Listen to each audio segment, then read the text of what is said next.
হত্যাৰ গোচৰত 4 মাহ কাৰাগাৰত থাকিও চৰকাৰী দৰমহা লাভ কৰিছে শিক্ষকে। নগাঁও ৰূপৈঘাট হায়াৰ ছেকেণ্ডাৰী বিষয় শিক্ষক মাইনুল হকৰ বিৰুদ্ধে এই অভিযোগ।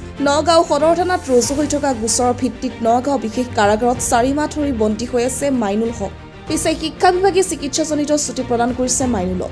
নগাঁও শিক্ষা বিভাগক বিপথে পৰিচালিত কৰাৰ অভিযোগ। 12 বছৰ পূৰ্বে মাইনুলৰ বিৰুদ্ধে ৰুজু হৈছিল ভাৰতীয় দণ্ডবিধি আইনৰ 120B 302 ধাৰাত গোচৰ। নগাঁও সদৰ আৰক্ষী থানাত 374/2012 নম্বৰত ৰুজু হৈছিল গোচৰ। নগাঁও আৰক্ষীয়ে দোষী সাব্যস্ত কৰি দাখিল কৰিছিল অভিযোগনামা। সেই গোচৰৰ ভিত্তিতে মাইনুলক কাৰাগাৰলৈ প্ৰেৰণ কৰিছিল সত্ৰ ন্যায়াধীশৰ আদালতে। পিছে 1 মাৰ্চৰ পৰা বৰ্তমানলৈকে চিকিৎসাজনিত ছুটি লৈ মাইনুলে লাভ কৰিছে চৰকাৰী দৰমহা। ঘটনাক লৈ নগাঁৱত তীব্ৰ প্ৰতিক্ৰিয়া সচেতন মহলত। নগাঁও মেডিকেল কলেজৰ পৰা দিছে আৰু একচুৱেলি যেতিয়া লিভবিলাক লয় EL ল'লে সাধাৰণতে আমাৰ প্ৰিন্সিপাল বা হেডমাষ্টাৰৰ যিটো ৰিপৰ্ট আহে তাৰ পৰা EL বিলাক দিওঁ আৰু EL উইথ মেডিকেল লিভ যেতিয়া আহে তেতিয়াহ'লে কি মেডিকেল চাৰ্টিফিকেট আমাৰ খুব প্ৰয়োজন আৰু মেডিকেল চাৰ্টিফিকেট আমি বেছ কৰি লওঁ আৰু মেডিকেল চাৰ্টিফিকেট অহাৰ লগে লগে মেডিকেল লিভটো আমি এলাউ কৰি দিওঁ।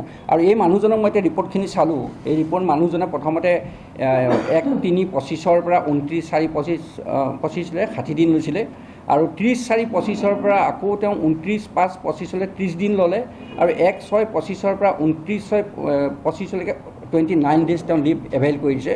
তাৰপিছত আমাৰ ছামাৰ ভেকেশ্যন আহিলে। ছামাৰ ভেকেশ্যনত কিন্তু মানুহজন স্কুলত যিহেতু এটেণ্ড কৰা নাই আৰু একৰ্ডিংলি মই প্ৰিন্সিপালক আজি যেতিয়া সুধোতে প্ৰিন্সিপালে গম পাই পেলাই মোক ক'লে যে ছাৰ মানুহজন জেইলত আছে যদিও এতিয়া হস্পিটেলত হৈছে, কিন্তু হস্পিটেলৰ যিখন লেটাৰ মই পালোঁ তাতে মানে স্পেচিয়েল জেইলৰ কাষ্টাডিত আছে বুলি লিখি দিছে আৰু সেই ৰিপৰ্টখিনি মই আজি বিচাৰিছোঁ আৰু পোৱাৰ লগে লগে আজি মই ডিচিপ্লিনাৰী একশ্যনটো আৰম্ভ কৰিম তাৰ